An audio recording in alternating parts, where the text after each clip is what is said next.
BFM Patrimoine, l'émission 100% placement sur BFM Business. Et on va donc parler du portefeuille marché gagnant avec Jean-François Fillatre. Bonjour Jean-François. Bonjour Stéphane. Directeur avant de... Oui. Ouais, allez-y. Je vous en prie. J'allais donner votre titre, directeur éditorial de Marché Gagnant. Ouais, alors avant de parler du portefeuille, je voudrais vous dire un mot d'une star qui est décédée cette semaine. Cette star, c'est Harry Markowitz, qui est mort jeudi dernier à San Diego à l'âge de 95 ans. Alors il faut savoir que c'était l'un des pères de la finance moderne, au même type que Sharpe, celui du ratio, pas celui du micro-ondes. Et quand on a eu une formation financière, ce qui me ramène à ma jeunesse, on se rappelle la frontière efficiente et le modèle du MEDAF. À noter, Markowitz, il avait fait beaucoup de travaux dans les années 50 et ces travaux, en fait, avaient été récompensés en 1990 par un prix Nobel d'économie, prix Nobel d'ailleurs qu'il avait eu avec William Vous Sharpe. n'allez pas nous faire un cours universitaire, Jean-François, rassurez-moi.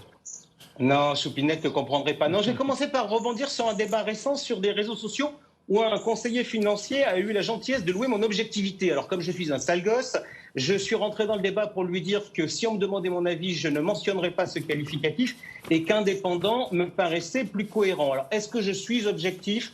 Est-ce qu'un journaliste peut être objectif ? Est-ce qu'un individu peut être objectif ? Eh bien, moi, je pense que la réponse, c'est assurément pas. Pourquoi ? Parce qu'on est le fruit de notre éducation, de nos rencontres, de nos expériences et qu'on se construit comme ça, soit par adhésion, soit par opposition. Est-ce que Markowitz a eu une influence sur le portefeuille marché gagnant ?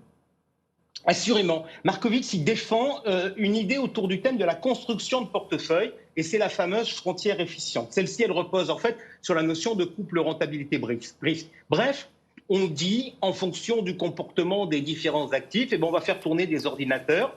Et si on veut un risque de temps, on va conclure que la meilleure combinaison des actifs, c'est celle-là. Et en fait, derrière la philosophie de Markowitz, il y a 3 hypothèses. Il y a 1, le fait que les investisseurs sont à la base adverses au risque. 2, qu'ils sont rationnels. Et 3, que le marché est efficient. Et Sharpe, il disait quoi ? Alors Sharpe, c'est le MEDAF.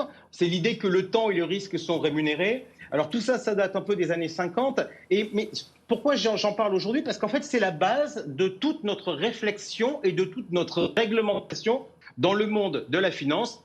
Alors que si je regarde un peu les choses avec un peu de recul, j'ai quand même un peu tendance à trouver que tout ça, c'est du bullshit. Ça commence bien. Rien n'a grâce à vos yeux, Jean-François. Non, si, 2 trucs. 1, la logique de construction de portefeuille et 2, le côté adverse au risque de l'investisseur. Alors, on va commencer par ce point-là. Choupinette, on va être clair, elle n'est pas encline à prendre du risque à l'origine. Et d'ailleurs, pour la faire changer, il y a certains qui l'interpellent, à mon sens d'ailleurs sans grande faculté de la faire évoluer. J'entends par exemple dire qu'il faut aujourd'hui l'alerter contre l'illusion monétaire. Bref, il faut lui dire, tu gagnes 3% sur ton livret A, rends-toi compte que c'est pas bien parce que l'inflation est à 5. Alors en réalité, tu perds de l'argent. Mais en fait, pour moi, ce message, pour Choupinette, il est inaudible. Pourquoi ? Parce que, contrairement à la pensée théorique, déjà, dans la plupart des cas, son épargne ne sert pas à être consommée plus tard, mais à être transmise. Et ça, dans la perception des choses, ça change quand même pas mal d'éléments. Et puis, pardon de dire, on va sortir de la théorie pour rentrer dans des choses qui sont totalement pratiques. Si vous voulez expliquer l'illusion monétaire à Choupinette, vous devez faire en sorte que fiscalement, quand vous gagnez 2% sur votre fonds en euros de votre contrat d'assurance vie, et que l'inflation est à 5, eh bien, le fisc considère que vous faites une perte et non un gain, comme c'est le cas actuellement. Et en pratique, je crois que le Trésor public n'est pas du tout d'accord avec cette stratégie-là. Et si on revient à Markowitz et à ses hypothèses, vous parliez de marché efficient et d'investisseurs rationnels. C'est critiquable à votre avis ? Alors, la philosophie actuelle du système, c'est de considérer que les marchés sont efficients, que l'information est toujours à disposition des marchés et qu'en assurant la liquidité, eh bien, on garantit la vérité des prix. Alors tout ça, ça vous paraît totalement théorique. Alors je vais vous raconter une histoire. Je vais vous raconter l'histoire d'Orpea. Vendredi dernier, il y a des rapports indépendants qui sont publiés sur la valeur de l'entreprise, puisque vous le savez, il y a une restructuration en cours qui a été votée hier. Lundi matin, suite à ces rapports, le titre flambe. Pourquoi ? Parce que les investisseurs ont vu une valorisation qui était nettement supérieure à la capitalisation boursière. Donc, en pratique, on se rue sur Orpea, l'action progresse de plus de 30%, les organisateurs du marché, autrement dit Euronext, l'espèrent. Et puis, en milieu d'après-midi, il y a Orpea qui sort un communiqué pour expliquer 2-3 petites notions financières de base. Et du coup, la valeur dans la foulée est revenue à son point de départ, je crois. Exact. Et moi, j'en tire 2-3 petites leçons pratiques pour Choupinette. Un, quand on a un chiffre, on croit souvent qu'on a une vérité. Faux. Quand on a un chiffre, point à la ligne. Et il faut toujours prendre le temps de le comprendre pour savoir comment il est calculé et ce qu'il représente, au lieu de tirer des conclusions hâtives. Deux, le marché efficient. Mais pardonnez mon cynisme. Mais quand je vois ça, je me dis que le marché à court terme, c'est les pieds nickelés. Voilà pourquoi, dans le portefeuille de marché gagnant, notre règle est de ne pas trop intervenir, de soigner nos ordres et surtout d'éviter l'excitation des joueurs avides de giga plus-value qui, en pratique, se révèlent incapables de décrypter les chiffres. Et ça veut dire donc que les investisseurs rationnels, vous n'y croyez pas, Jean-François ?